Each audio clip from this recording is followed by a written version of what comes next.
Today we're going to show you how to pair your wireless BLW crane scale to a new handheld display. First, go ahead and turn on the wireless crane scale and you're going to locate the wireless transmitter number.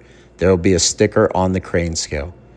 We're going to type in 160, press tear to confirm on the controller, and we're going to enter the 2-digit number 09 and press tear.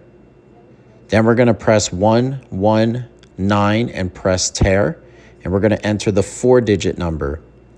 In this case, it's 6890. After that, we'll go ahead and press tear to confirm. And now you can see that our wireless handheld display is now paired with our crane scale. Thank you for watching.